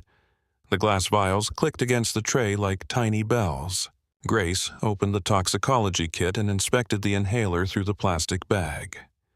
Same label, same color, same scuffed edge where a child's thumb would rest. Almost perfect. Almost. She leaned closer. There was a faint discoloration along the mouthpiece. A yellow-green residue caught in the seam. Agent Maddox, she said. He came closer but stayed behind the line she marked with her hand. Did Ethan say the inhaler tasted bitter? Yes. Did he ever say that before? No, never. Who carried his pouch tonight? He did. Who handled it before he used it? Maddox's jaw tightened. Dr. Pike examined him. He reached near the table. I do not remember him taking the pouch. Grace looked at him. You do not remember, or you did not see. The question struck him harder than accusation would have. I did not see. His eyes moved to the inhaler. For the first time that night, fear turned into anger. He touched his earpiece. Command, locate Dr. Aaron Pike. Quietly. Do not alert him. I want his current position, last access points, and every camera angle from the family hold room. The voice in his earpiece responded. Maddox listened. His face changed. He is not in the White House medical suite. Grace did not answer. The monitor answered for her. Ethan's rhythm slipped again. Jagged peaks rose like broken teeth across the screen. Cross called out, he is throwing runs again. Strickland looked at Ruiz. Fab status. 2 minutes. He may not have 2 minutes. Grace stepped to the bed. Calcium. Already given, Cross said. Potassium. Point of care is 6.1. Ruiz looked up sharply. High potassium with glycoside binding. That fits. Strickland's mouth pressed into a hard line. It also means the myocardium is being poisoned in real time. Grace placed her fingers on Ethan's wrist. The pulse fluttered, disappeared, returned weakly, then fluttered again. It felt like a bird trapped inside a wall. She looked at Strickland. Can we support him mechanically? ECMO team has been activated, but cannulation during active toxin binding may not save the muscle. If we do not neutralize it, the pump buys circulation while the heart dies. Grace stared at Ethan's chest. The drainage site was covered in gauze already spotted red. Beneath the ventilator's rhythm, his body looked too still for the violence inside it. Ruiz stepped in with the first prepared syringe. First dose ready. Grace took it. Strickland held the central line steady. For one strange second, their hands worked side by side without rank or argument. The chief surgeon and the army nurse. The legend and the woman he had tried to remove. Neither looked at the other. They looked at the boy. Grace injected the medication slowly into the line. First fab dose going in. Ruiz prepared the next. Cross watched the monitor. No immediate change. The rhythm raced. 158. 162. The blood pressure fell to 60/30. Maddox stood silent near the door, listening to voices in his ear and watching Ethan with the expression of a man trying not to beg. Grace gave the second syringe. Then the third. Strickland adjusted vasopressors. Cross ventilated between checks. Ruiz mixed more vials. The trauma bay became a machine of hands-glass tubing and whispered numbers. Heart rate 165. Pressure 58. Push another vasopressor. Fab 4 in. Prepare 5. Check potassium again. Pupils still reactive. Urine output none. Keep going. The numbers did not improve. Grace felt the room begin to sink again. Not visibly, not dramatically. Just a small shift in breathing posture eyes. People could smell failure before it arrived. They had smelled it when Strickland called time of death. They were smelling it again. She would not let the room surrender before Ethan did. "Talk to me," she said to Ruiz. Ruiz looked up from the vials. "If this is MX-17, the fab may be binding, but too slowly." "Why?" "Distribution. If the toxin is already deep in tissue, serum binding takes time. Also, the solvent might still be releasing it from mucosal surfaces or airway." Grace turned toward the ventilator. Airway exposure. She leaned near Ethan's mouth and saw a faint oily sheen at the corner of his lips. The mouthpiece residue may still be active. Strickland followed her gaze. "Can we decontaminate?" Carefully, Ruiz said. Oral rinse suction activated charcoal does not help much unless swallowed. If aerosolized oil is in the airway, bronchoscopy may remove residue, but he is too unstable. Grace looked at the ventilator tubing. What if the toxin entered through the inhaler propellant and coated the upper airway? Ruiz nodded slowly. Then continued absorption is possible. Strickland's decision came fast. "We suction and lavage the mouth and upper airway. No deep bronchoscopy unless pressure stabilizes."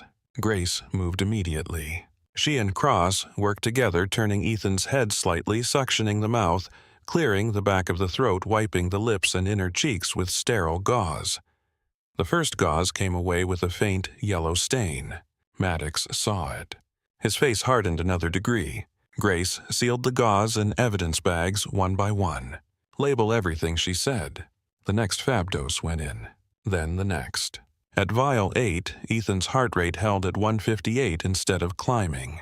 At vial 9, the rhythm paused in its jagged race, then returned to a slightly smoother pattern.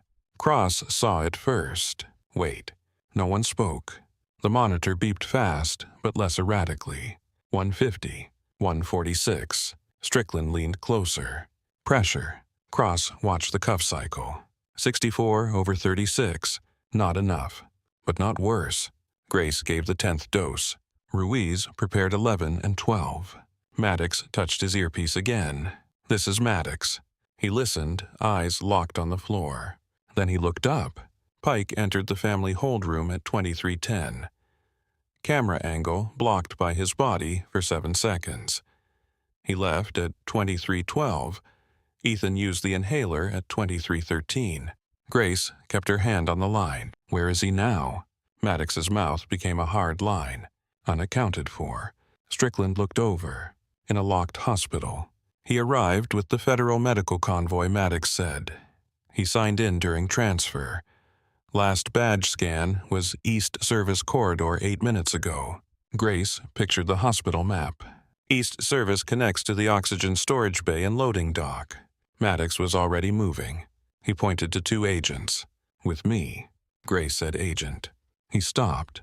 If he handled the toxin, he may be contaminated. Do not touch his hands or coat without protection. Maddox nodded once and left at a run. The doors sealed behind him. For a moment, the story of who had done this left the room with him. What remained was the boy paying the price. Ethan's rhythm wavered again. Cross whispered, "No, no, no." Strickland put one hand on the bed rail. Grace. She gave the 11th dose. The monitor continued racing. Ruiz handed over the 12th. Grace pushed it into the central line and watched the clear fluid vanish into Ethan's body. Nothing happened. The rhythm stayed fast. The pressure stayed low. The trauma bay held its breath. Grace felt something in her chest begin to fold inward. Then Ethan's heart rate dropped from 146 to 138. Not a crash. A step. Cross looked up. 138. The next beep came a fraction slower. 132. Then 127. Ruiz closed her eyes for half a second. Fab is binding. Strickland did not allow relief into his voice. Pressure. Cross waited for the cuff. 72/40. Grace rested her hand lightly on Ethan's wrist. The pulse was still weak, but it was no longer fluttering like it wanted to vanish. "Come on," she whispered. The rhythm smoothed further. 118. 112. Then the jagged lines softened into something recognizable. Sinus rhythm. Fast injured, fragile, but organized. Cross's voice cracked. "He is converting." Strickland reached for his stethoscope and listened again. His face lowered close to Ethan's chest, as if he no longer trusted the monitor to tell him what the body would say. He listened for a long time. When he lifted his head, his eyes were wet. Heart sounds are clearer. Grace checked Ethan's pupils. Still reactive. The ventilator hissed. Then Ethan's chest moved against it. Cross frowned. He is initiating breaths. The ventilator alarm chirped. Ethan coughed weakly around the tube. Grace placed a hand near his shoulder. "Easy. Do not fight it. We have you." Strickland looked at the screen. Heart rate, 106. Pressure, 88/52. Oxygen saturation, 94. No one cheered. No one dared. The room had learned not to trust victory too early. Ruiz looked at Grace. "We need serial potassium repeat. Fab. If rebound occurs, full tox confirmation. Continuous cardiac monitoring pericardial drain if fluid reaccumulates." Grace nodded. "Set it up." Strickland turned to Cross. "Call pediatric ICU. I want a secured bed cardiac monitoring ECMO standby and a full military police perimeter." Cross reached for the phone, then paused. He looked at Grace. "You saved him twice." Grace's eyes stayed on Ethan. "No, we are still saving him." Outside the trauma bay, the lockdown deepened. In the East Service corridor, Agent Maddox moved with 3 agents and 2 military police officers, weapons low shoulders tight. The corridor lights were dimmer there, colder. Pipes ran along the ceiling. Laundry carts stood abandoned against the wall. Somewhere behind the concrete, the building hummed with generators and oxygen lines. Maddox's earpiece crackled. Target's badge pinged near loading dock access. No exit recorded. Maddox raised a fist. The team stopped. Ahead, a metal door stood slightly open. A narrow slice of yellow light cut across the floor. Maddox signaled left and right. One agent pulled the door wide. They entered fast. Federal agents. Hands where we can see them. The oxygen storage bay was lined with tanks and steel racks. Near the far wall, Dr. Aaron Pike stood beside an emergency disposal container, one hand inside his coat pocket. He looked surprised, but only for a moment. Then he smiled. "Agent Maddox, is the boy stable?"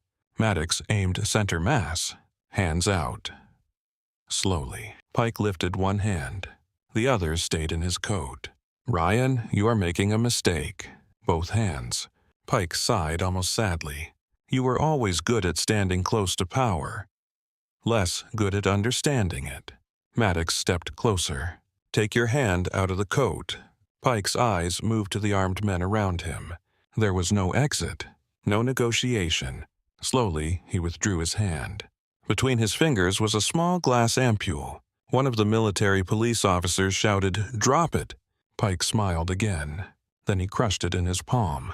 Maddox lunged, but Pike was already bringing the broken glass toward his mouth. An agent hit him from the side. They crashed into the steel rack. The ampule flew shattered on the floor and released a sharp, bitter odor into the room. "Mask up," Maddox shouted. Pike struggled under two agents as they pinned his arms behind him. Blood ran from his palm where the glass had cut deep. Maddox stepped back, pulling his mask tight. Pike turned his face against the concrete floor and laughed softly. "You cannot stop what already happened." Maddox crouched beside him. "He is alive." For the first time, Pike's expression broke. Just a flicker. "Enough." Maddox saw it and felt something fierce move through him.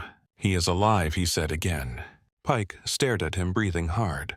"That is impossible." Maddox leaned closer. "No, that is Captain Holloway." The agents pulled Pike to his feet and sealed his bleeding hand in a containment sleeve. A hazmat team moved in within minutes. The shattered ampule was covered, photographed, and sealed. Every surface Pike had touched became evidence. Every breath in the oxygen bay became part of the crime scene.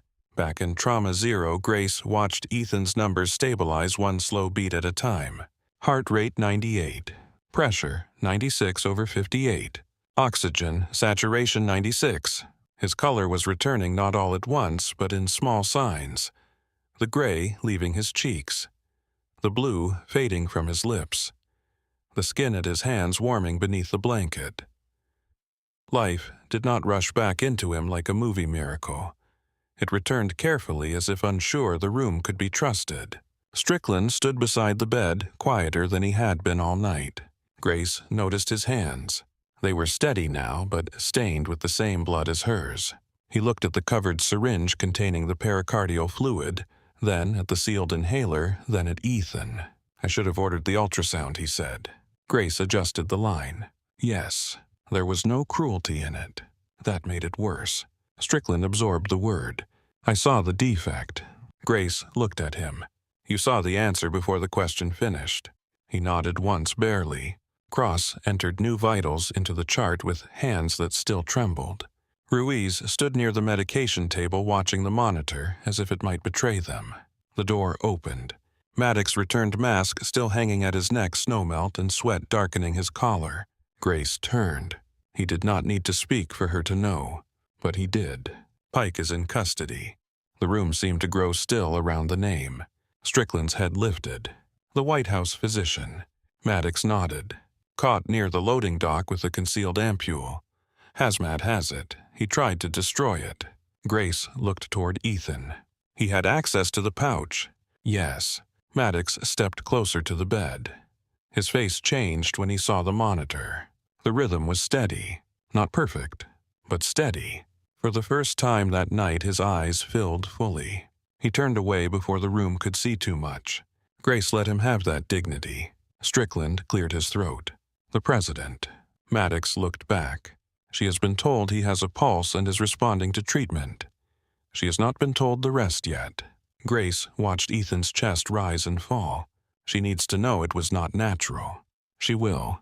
Maddox's voice carried a weight that belonged to rooms deeper than this one. Situation rooms, intelligence briefings, retaliation discussions.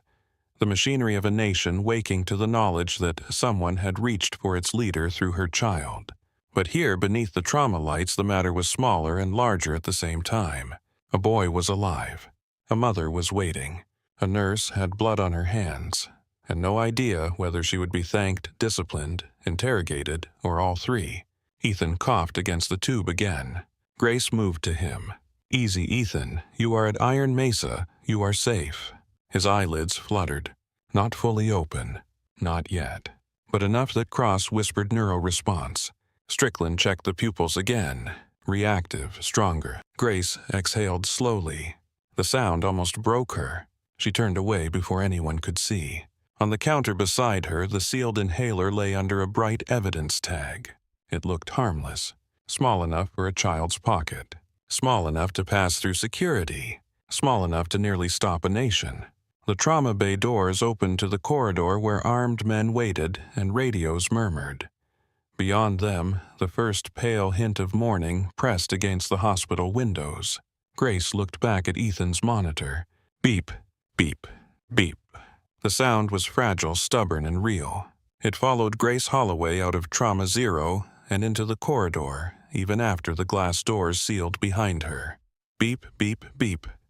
A thin pulse of life cutting through the armed silence of Iron Mesa Military Medical Center. For a while, nobody spoke to her. They looked at her, but they did not speak. Military police stood along the walls with rifles held across their vests. Secret Service agents moved in pairs, checking badges, checking faces, checking corners that had already been checked twice. Nurses whispered behind gloved hands. Doctors who had heard pieces of the story from radio chatter stared as Grace passed, their eyes dropping to the blood drying across her sleeves. Ethan Calder's blood. The president's son's blood. Evidence technicians had taken her gloves, her first mask, the torn, sterile packaging, the used syringes, the gauze from the drainage site, the suction tubing, the inhaler, the stained wipes from Ethan's mouth, and every fluid sample the team could preserve. They had photographed her hands before allowing her to wash them. Even after soap and hot water, a faint red shadow remained along the cuticles. Grace stood at the sink in the staff washroom watching the water run clear. Her hands shook now. They had not shaken when she held the needle. They had not shaken when guns were drawn. They had not shaken when she pushed the fab into Ethan's central line and watched his heart argue with death beat by beat.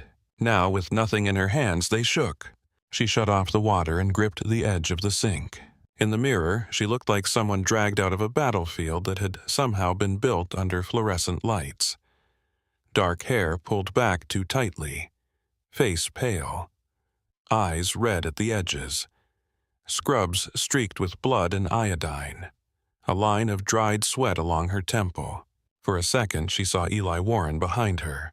Not as he was at the end, but before.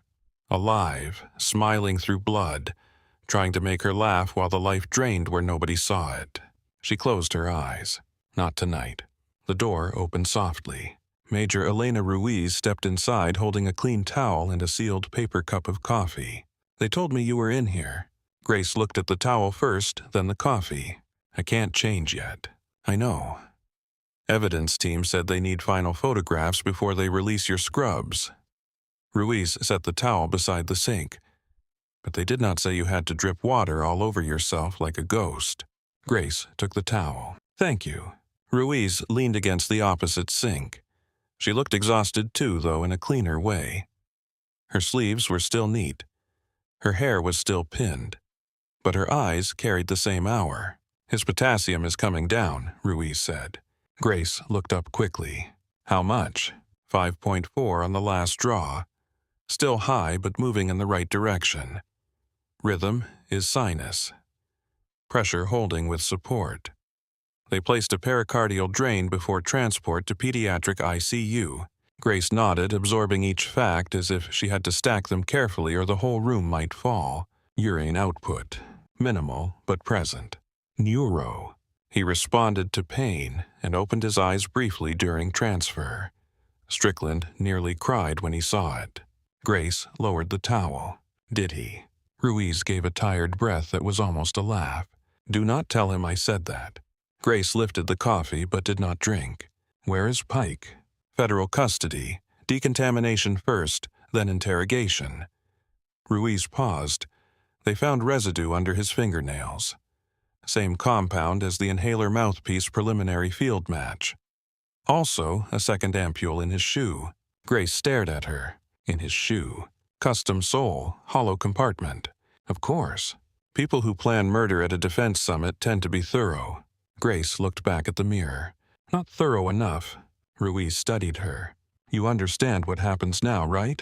Grace did not answer. "The president is here. Intelligence Command is here. FBI, Military Criminal Investigation Division. Secret Service Internal Review. Every person in that trauma bay is about to be interviewed until their memories bleed." Grace took a sip of coffee.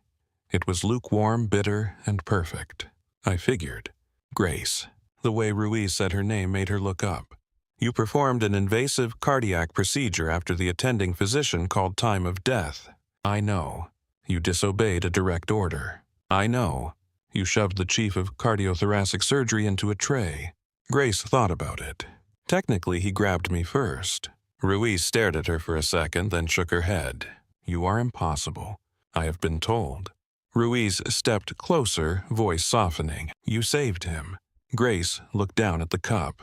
We do not know that yet. Yes, we do. Alive is alive. Whatever comes next, that part is real. Grace wanted to accept that. She wanted to let those words enter her chest and settle somewhere warm. But she had worked in trauma too long. Alive could be temporary. Alive could be cruel. Alive could be a body with a pulse and a mind lost in the dark. She looked toward the door. Is his mother with him? Not yet. They are briefing her in a secure room. Grace frowned. She has not seen him. They were waiting until the room was cleared. Grace moved before Ruiz finished. The hallway outside had changed again. Earlier, it had been panic with weapons. Now, it was controlled aftermath which somehow felt colder. Federal agents stood in clusters speaking into radios with their backs to walls. A man in a dark suit photographed door access panels. 2 military police officers escorted a nurse from oncology toward a temporary interview room. Every face carried the same question. Where was I when this happened? What did I touch? Who did I trust? Grace walked toward pediatric ICU. At the first checkpoint, an agent stepped in front of her. Captain Holloway, this area is restricted. Grace looked at his badge, then his eyes. I was in his chest 20 minutes ago. The agent hesitated. A voice behind him said, "Let her through." Agent Maddox stood near the corridor intersection. His suit jacket gone white. Shirt sleeves rolled to the elbows, mask hanging loose at his throat. There was a smear of something dark on his cuff. Not Ethan's blood, maybe Pike's, maybe residue from the oxygen bay. His face looked like it had aged years since the ambulance doors opened. The agent moved aside. Grace approached Maddox. How is he? Alive because of you. How is he? Maddox nodded once, accepting the correction. Stable for now, still intubated. They are lowering sedation to check neurofunction. His mother is on her way up. Grace looked through the glass wall at the guarded ICU suite. Ethan lay inside beneath a web of lines and monitors smaller than he had looked in the trauma bay. Without the chaos around him, without the blood and shouting, he looked like a child who had fallen asleep in the wrong room. President Caroline Calder stood just outside the suite entrance. Grace had seen her on television hundreds of times. At podiums, on airfields, in disaster zones, beside flags, beside troops. Calm while cameras pushed close. Clear-eyed while reporters shouted. She had always looked like someone who understood that fear was allowed only after the microphone turned off. That woman was gone. The woman in the corridor wore no jacket. Her blouse was wrinkled. Her hair had slipped loose from its careful shape. Her eyes were raw not from crying once but from refusing to cry for too long. 2 advisors stood behind her, neither close enough to touch her. A senior Secret Service director spoke quietly in her ear. The president did not look at him. She looked through the glass at her son. Grace stopped walking. Maddox lowered his voice. She asked who found the problem. Grace swallowed. What did you say? The truth. The president turned. For a moment, the corridor became still around her. Agents straightened. Doctors quieted.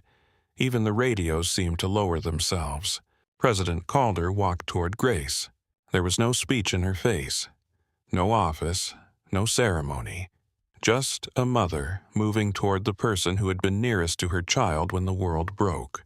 Grace came to attention by instinct. Madam President. President Calder stopped an arm's length away. Her eyes moved over Grace's stained scrubs, her damp hair, the bruised red marks along her wrists where gloves and tape had pressed into skin. They told me he died. Grace felt the sentence in her ribs. Yes, ma'am. They told me Dr. Strickland called the time. Yes, ma'am.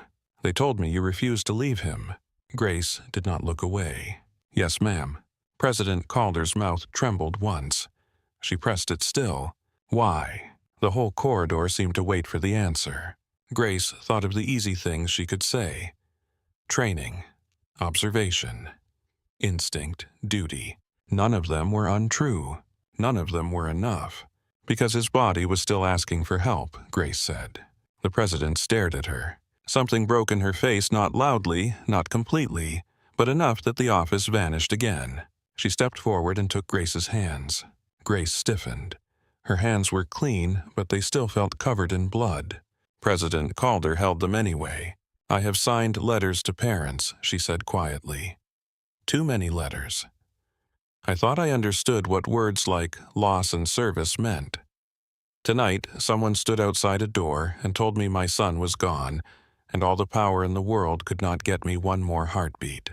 Grace's throat tightened. The president looked through the glass at Ethan. "Then they told me there was a nurse who would not stop." Grace could not speak. President Calder turned back to her. "Thank you is too small." Grace forced the words out. "I did not do it alone." "No," the president said. "But you started it alone." The sentence landed with a weight Grace did not know how to carry. President Calder pulled her into an embrace. It was not careful. It was not distant. It was the desperate grip of a mother who had been handed back the impossible. Grace stood rigid for one breath, then another. Then her shoulders lowered.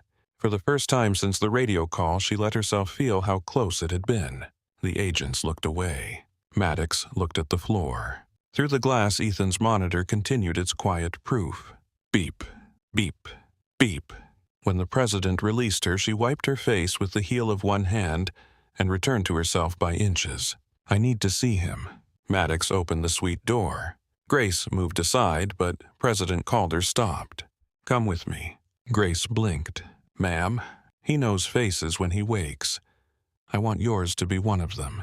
The ICU room was warm, dim, and crowded with machines trying to be gentle.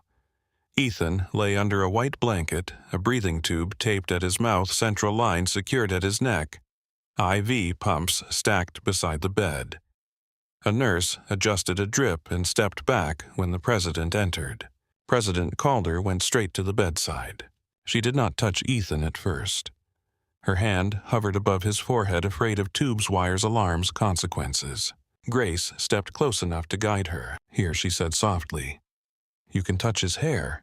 Avoid the line on the right." The president placed her palm on Ethan's head. Her breath caught.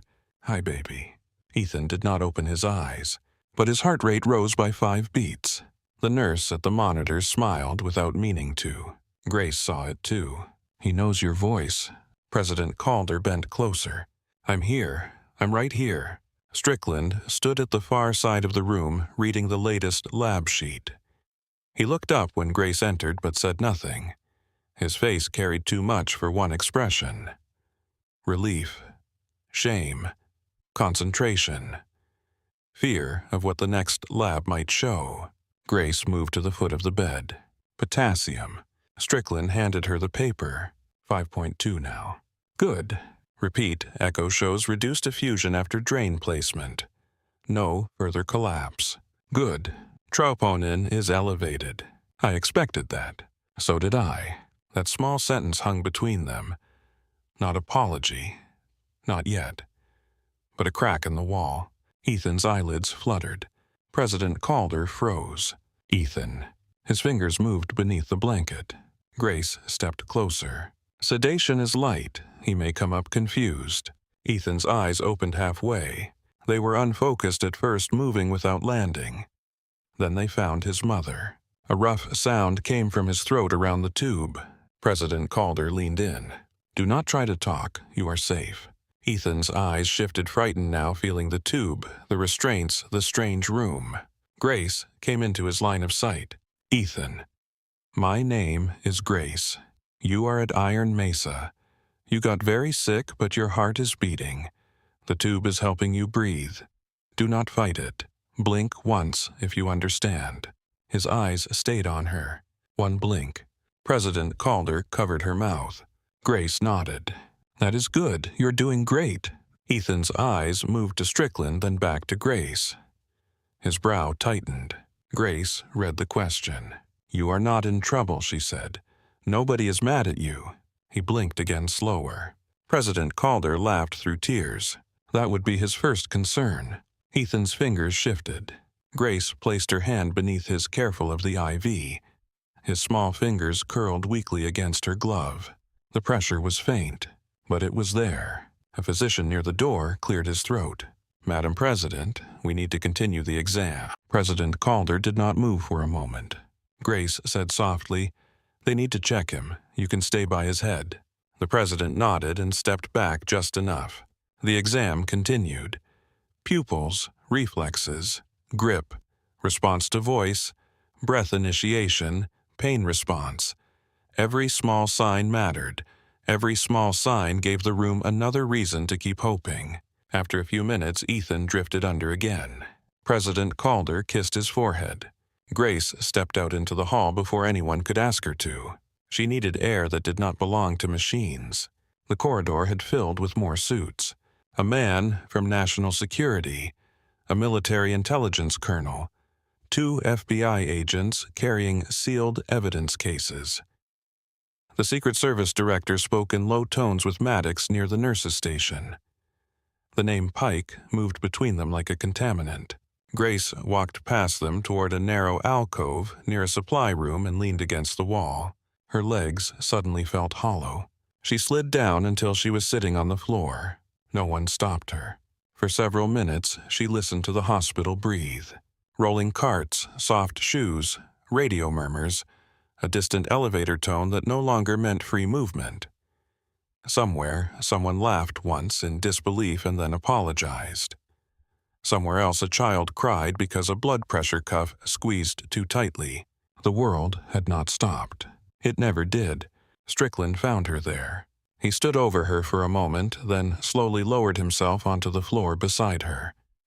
It was such an undignified thing for him to do that Grace almost looked at him twice. His white coat was gone. His scrub top was stained. His hands were clean now, but red marks remained around his fingers from gloves worn too long. Neither spoke.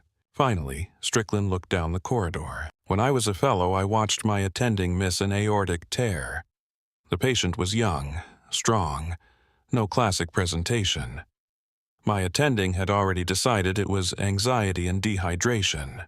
Grace turned her head slightly. Strickland continued, "I saw the widened mediastinum on the film. I knew it was wrong. I said nothing. I was tired. He was famous." The patient coded 30 minutes later.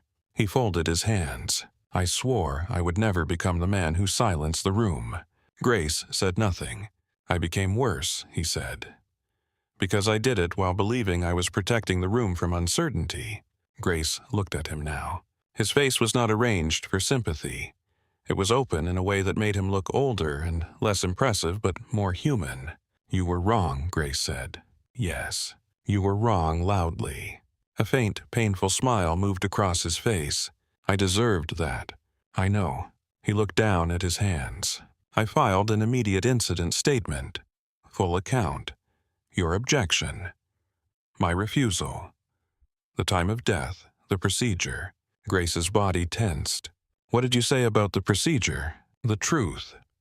That you performed it without authorization after I failed to recognize a reversible cause of arrest. That will not protect me." "No, it may help." Grace looked away. Strickland took a folded paper from his pocket. "I also wrote my resignation." Grace stared at it. "You carry resignation letters around now." "I wrote it before I came to find you." That was fast. It felt overdue. Grace leaned her head back against the wall. "You think resigning fixes what happened? Number. Then why do it?" "Because a child almost died under my authority." Grace turned toward him sharper now. "A child did die under your authority. Then he came back because the room stopped obeying you." Strickland absorbed it without flinching. "Yes." Grace's voice lowered. "If you walk away, the next Strickland walks in. Same room, same hierarchy, same silence. Maybe a different nurse. Maybe one who does not have a dead sergeant in her head telling her to push harder." He looked at her. "Eli Warren." Grace's face closed. Strickland continued carefully. I read the old case after your file mentioned Kandahar. I did not know he was the one you were remembering. Grace stared at the floor. I remember all of them. I believe you. No, she said. You believe me now. That landed. Strickland nodded. Yes, now. Grace looked at the resignation letter. Do not resign because you are ashamed. What would you have me do? Stay and change what your voice does to a room. He looked down the corridor toward Trauma Zero. Grace kept speaking because if she stopped, she might not say the rest. Make it policy that any nurse, medic, resident, tech, anybody can call a diagnostic pause during a code if the pattern does not fit. Make them say the concern out loud. Make the attending repeat it back. No punishment, no eye-rolling, no career damage hidden inside performance reviews. Strickland listened. Do you know how many people will resist that? Yes, you included techs. They touch the patient, too. He nodded slowly. Patient first, rank second. Grace looked at him. No slogan, put teeth in it. For the first time, his smile had no arrogance in it. You are difficult under authority. Depends on the authority. He unfolded the resignation letter, looked at it for a moment, then tore it in half. The sound was small, almost lost under the hospital noise. Grace watched the pieces fall into his lap. That was dramatic. I am a surgeon, he said. We have limitations. Despite herself, Grace smiled. The moment passed quickly, but not without leaving something behind. Maddox approached from the nurse's station. Both of them stood. The agent looked from Grace to Strickland, then to the torn paper in Strickland's hand, but chose not to ask. We have preliminary confirmation, Maddox said. Pike was communicating through a foreign cutout. Payment routes, encrypted traffic travel anomalies. We are still building it, but it is him. Grace asked, did he talk? Not much. But he asked if Ethan survived before he asked for a lawyer. Strickland's jaw tightened. Maddox continued, the compound was designed to disappear fast. If Ethan had gone to a civilian hospital without pediatric cardiac support, or if the time of death had stood cause, would likely have been listed as catastrophic cardiac failure related to his defect. Grace looked toward the ICU. They planned for the chart to finish the murder. Yes? Maddox's voice thickened. And they almost got away with it because it made sense. That was the part that stayed in the air, not because the lie was absurd, because the lie was reasonable. That was how dangerous it was. A Secret Service aide appeared behind Maddox. Agent, the President is ready for the briefing. Maddox nodded, then looked at Grace. She asked for you. Grace blinked. I'm not intelligence. No, Maddox said. You are the reason intelligence still has a living witness. The secure briefing room had been converted from a family consultation office. The blinds were closed. A military police officer stood outside. Inside, the President sat at the head of a narrow table with the Secret Service director. 2 intelligence officials, an FBI lead investigator, Strickland, Maddox, and Grace. Grace remained standing near the wall until President Calder looked at her. Captain, please sit. Grace sat. A digital display showed still images from Cheyenne Mountain security footage. Ethan in the family room. Maddox near the door. Pike entering. Pike blocking the view of the table for 7 seconds. Pike leaving. Ethan taking the inhaler 1 minute later. The FBI lead spoke with controlled precision. Dr. Pike appears to have swapped the inhaler during the blind angle created by his own body. The replacement device carried the compound inside a modified propellant chamber. When Ethan activated it, the toxin coated the mouth and upper airway. Early signs were expected to resemble asthma worsening, then seizure, then cardiac collapse. President Calder's face did not move. Grace watched her hand under the table. It was closed into a fist. The intelligence official continued. The target was likely not only Ethan, Madam President. The strategic objective was incapacitation of executive leadership during the summit. Personal grief. Medical ambiguity delayed autopsy clarity. Market shock allied uncertainty. Say it plainly, President Calder said. The room went still. The official swallowed. They tried to break you by killing your son in a way that looked like God did it. No one spoke. President Calder looked at the still image of Pike standing near Ethan. For several seconds she was entirely silent. Then she said, "And he is alive because a nurse noticed his neck." The FBI lead glanced at Grace. "Yes, Madam President. That observation appears to have prevented the death from being certified as natural." Grace shifted in her chair. President Calder looked at her. "What else did you notice?" Grace answered carefully. His blood pressure was too low for his neck veins to look that full unless pressure was blocking the return to the heart. His heart sounds were muffled. The shocks failed because the heart did not have room to respond. After drainage, the fluid looked wrong. The smell and residue pointed toward a toxin rather than spontaneous bleeding. The president listened to every word, not like a politician, like a mother memorizing the path back from the cliff. And the inhaler. It was the only event that connected his breathing complaint to rapid collapse. The bitter taste mattered.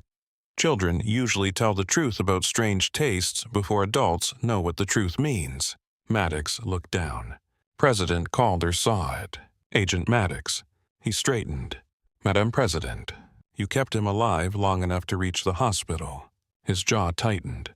"I missed Pike touching the pouch. You trusted a cleared physician. I was responsible for the room." The president held his gaze. So was he. Maddox did not answer.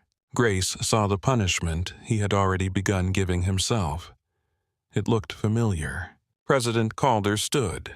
Every person at the table stood with her. "Then we will deal with the man who betrayed the room.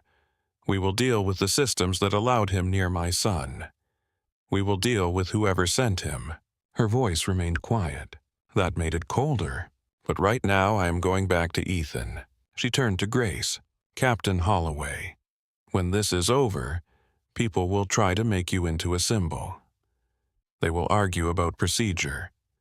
They will argue about authority. They will ask whether you were reckless or heroic because people like clean words for complicated courage."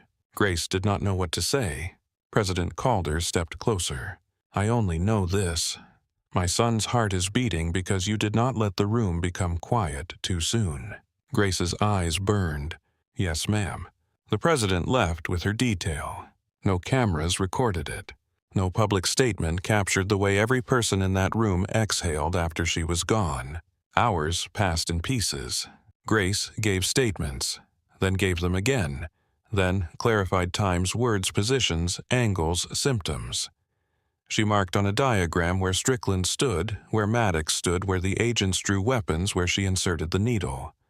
She signed chain of custody forms for fluid she had pulled out of a child's chest while everyone believed he was dead. At 9:30, evidence technicians finally released her scrubs. She changed in the locker room slowly. Her clean uniform felt strange against her skin, as if she had put on someone else's life. Inside her locker, the old photo of Eli Warren waited. Grace touched the edge of it. For years, she had carried him as failure. Not officially. No report blamed her. No commanding officer wrote her name into the wrong part of the record. But she had blamed herself in the private court that never adjourned. Tonight had not erased him. Nothing could. But for the first time, the memory did not end only with the flat line. It ended with her hearing the sign and moving. A soft knock came at the locker room door. "Grace." Maddox's voice. She opened the door. He stood in the hall, holding a folded item in a clear bag. Evidence team cleared this for return. He handed it to her. Her watch. The one they had taken because it had blood under the band. She accepted it. "Thank you." He did not leave. Grace waited. Maddox looked like a man trained to speak under gunfire who now struggled with ordinary words. "I keep thinking about the carrot sticks." Grace frowned slightly. "He did not want to eat them," Maddox said. "I told him it was bravery." A faint smile moved across Grace's face. "He sounds like a good kid." "He is." Maddox looked toward the ICU corridor. "When Pike came in, I saw clearance. Badge. Familiar face. Medical authority. I did not see threat." Grace buckled the watch around her wrist. "That is why betrayal works." His eyes lifted. "I should have. Maybe." He absorbed the honesty. Grace continued, but he was not depending only on you missing it. He was depending on all of us accepting the obvious answer. Asthma, heart defect, sudden collapse, tragic natural death. Maddox looked away. She trusts me with him. She still does. You do not know that. Grace stepped into the hall. She let you stand outside his room. For a moment that seemed to reach him, a nurse approached from the ICU side. Captain Holloway. Grace turned. He is awake. They extubated him 20 minutes ago. He is asking for the nurse who stabbed him.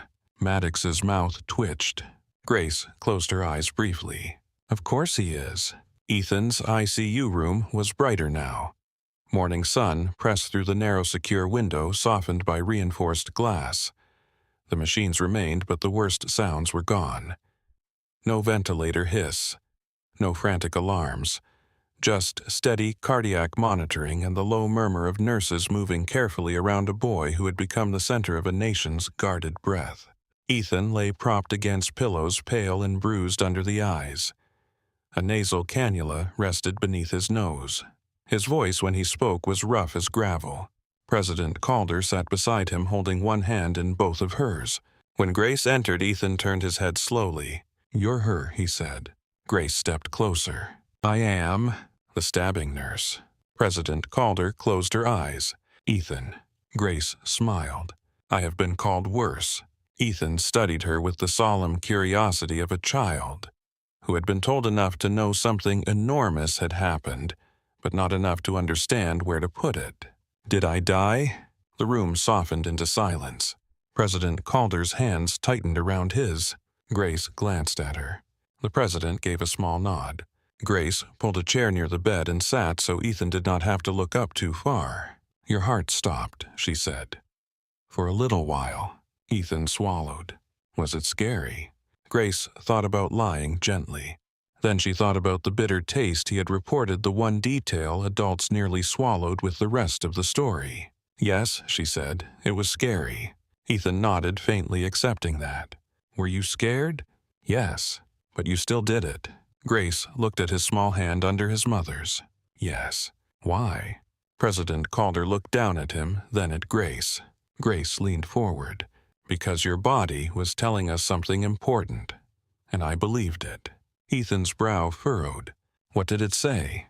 Grace touched the side of her own neck. "These veins were swollen. Your heart sounds were quiet.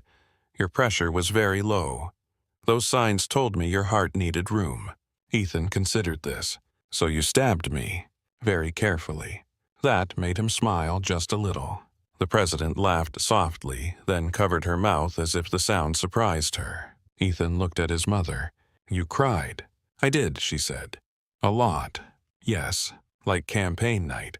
Worse." He nodded, satisfied by the scale. Maddox stood near the door, trying to remain invisible and failing because Ethan saw him. "Agent Maddox." Maddox came closer. "Yes, sir." "Did you cry?" Maddox's face went still. Grace looked down to hide her smile. President Calder turned toward the window. Maddox cleared his throat. "I had snow in my eyes." Ethan squinted at him. "Inside. Colorado weather is unpredictable." Ethan's smile widened, then he winced and touched his chest. Grace leaned forward. "Pain. A lot. That is from compressions and the procedure. Your ribs and chest muscles are sore. Did you break anything? Maybe some cartilage. We will check again. It heals." Ethan looked at Strickland, who had entered quietly behind Grace. "Were you there too?" Strickland stepped forward. "I was." "Did you stab me?" "No," Strickland said.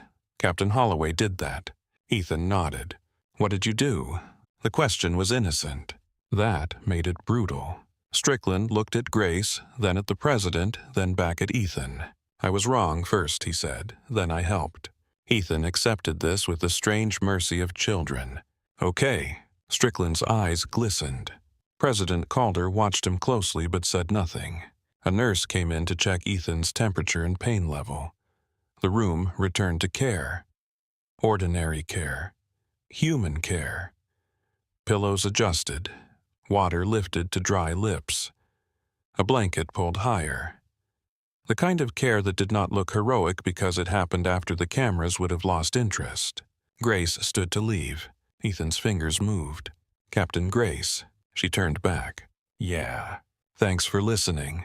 The words struck deeper than any metal could have. Grace nodded once. "Anytime, Ethan." Outside the room, Strickland stopped her. "Captain." Grace waited. He looked toward the nurses' station where Cross was speaking with Ruiz over a chart. "I already called the hospital commander. We are convening a trauma systems review this afternoon." Grace raised an eyebrow. "That fast? Before the institution remembers how to defend itself." Grace almost smiled. Strickland continued diagnostic pause authority. Cross-discipline challenge protocol. Mandatory read back of dissenting clinical concerns during resuscitation. Formal protection from retaliation. You wrote all that in 3 hours. I had help from Ruiz. She is terrifying. She is efficient. She threatened to staple the policy to my forehead if I softened the language. That sounds like her. Strickland looked through the glass at Ethan. "I cannot undo the call I made. Number. But I can make it harder for the next room to repeat it." Grace studied him. For the first time, he did not seem to need her approval. That was better. "Then do that," she said. He nodded. At noon, Iron Mesa began to loosen its grip. Not fully. The president remained inside. Ethan remained guarded. Pike remained in custody. Federal teams still occupied conference rooms and corridors. But the hospital had patients beyond history, and they kept arriving. A worker with a crushed hand. An elderly woman with pneumonia. A soldier with abdominal pain who apologized for bothering everyone. A toddler who had shoved a bead into her nose and screamed like she had declared war on the building. Grace took report on a new trauma patient at 12:40. Cross stared at her. "You are staying on shift." Grace looked at him. "Are patients done needing things?" "No, but." "Then move." He moved. By late afternoon, the storm had cleared. The mountains stood sharp and white beyond the hospital windows. Sunlight cut across the ambulance bay, turning the wet pavement silver. News vans gathered at the outer security perimeter kept far enough away that their questions became only shapes of sound in the distance. Grace finally stepped outside through the staff entrance. Cold air struck her face. She welcomed it. For the first time all day, no machine was beeping beside her. No radio demanded a status. No one asked her to repeat the moment she crossed the line between obedience and action. She stood under the pale Colorado sun and breathed. Behind her, the door opened. Maddox stepped out. "Captain." She turned. He held 2 paper cups. "Coffee." She took one. "Is this evidence?" "Only if it is as bad as the last one." She sipped. It was worse. She drank it anyway. They stood side by side looking toward the mountains. After a while, Maddox said, "The president is preparing a statement. She will not name the toxin, not yet. She will say Ethan suffered a medical emergency and is recovering. That is good. She wants to name you." Grace shook her head immediately. "Number. I told her you might say that. I do not need cameras outside my apartment. It may not be avoidable." Grace looked toward the perimeter. Nothing about this would stay quiet forever. A child of the president had nearly died. A White House physician had been arrested. A military hospital had gone into lockdown. People would talk. Systems always leaked before they healed. Maddox said she also asked what you would want instead. Grace looked at him. "I want the policy Strickland mentioned to survive past the first press cycle." Maddox nodded. "I can tell her. And I want Ethan to have a different inhaler." For the first time all day, Maddox laughed. A real laugh, short-tired but real. "He will have 10. I may hand-inspect them hourly for the rest of his life." "He will hate that. He can file a complaint when he is 30. Grace looked back at the mountains. Inside the hospital, the door opened again. Cross leaned out. "Captain, incoming ambulance. Roll over 2 patients, 5 minutes." Grace looked at her coffee. Maddox said, "You just sat down." "I am standing." "That is worse." Grace handed him the cup. "Hold this." She moved toward the door. Maddox called after her, "Captain Holloway." She turned. He stood in the sunlight, coffee in both hands. For what it is worth, I would have let you use the needle sooner if I had understood." Grace looked at him for a moment. "No," she said, "you let me use it when it mattered." Then she went back inside. Trauma Zero had been cleaned. No blood on the floor. No torn packaging. No used syringes. No guns. No President's son lying beneath white lights. The room smelled of disinfectant and readiness. On the wall beside the clock, someone had taped a temporary sign printed on plain hospital paper. Any team member may call a diagnostic pause. Patient first, rank second. Grace stopped when she saw it. Ruiz stood at the medication station, pretending not to watch her reaction. Cross rolled in a fresh airway cart. Strickland stood at the head of the empty bed reviewing the incoming ambulance report. He looked up. Captain Holloway Airway and AXA. Grace stepped to her place. "Yes, doctor." He paused, then corrected himself. "Grace, what do you see?" The question moved through the room quietly. Not dramatic, not perfect, but different. Grace looked around Trauma Zero, at Cross, at Ruiz, at the nurses, at Strickland. Then she looked toward the ambulance bay where sirens were rising again through the clear afternoon. "I see 2 patients coming in," she said, "and I see a room that had better be ready to listen." The doors opened. The next stretcher came through. Grace pulled on her gloves. Somewhere upstairs, Ethan Calder's heart kept beating. Somewhere deeper in the building, a mother sat beside her son and held his hand. Somewhere under federal guard, a traitor learned that the smallest missed detail had ruined a perfect plan. And here beneath the trauma lights, Captain Grace Holloway stepped forward again. Not because the night had made her fearless. It had not. Not because the world had become fair. It had not. She stepped forward because the body always told a story, and somebody had to listen before the room went quiet.